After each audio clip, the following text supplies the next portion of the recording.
Hello, my name is Maxine Ackhurst. I'm a geologist at the British Geological Survey and Carbon Capture and Storage.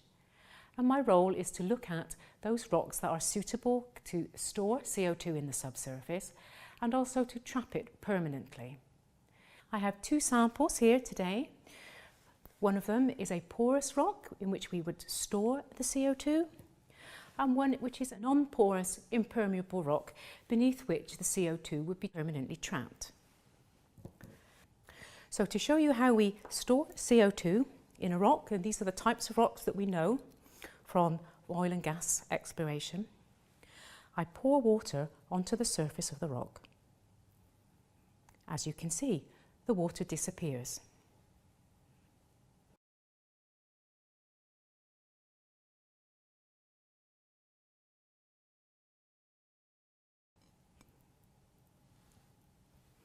I have poured more than 40 mils of water into this rock sample,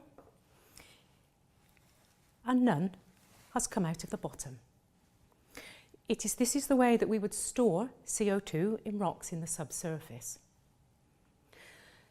So we store it in a rock, we also contain it in the subsurface, trap it permanently within a different type of rock. And this type of rock is impermeable. It does not allow water or other liquids to flow through. If we take a very much smaller beak of water, only 10 mils of water, and we pour it onto the surface of the rock, we can see that it forms a puddle on the top.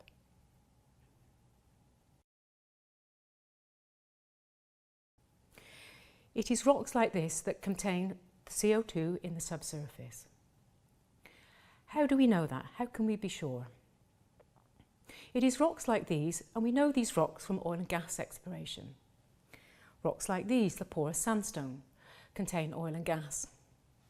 And they have been trapped in the subsurface under rocks like these for geological timescales, for millions of years.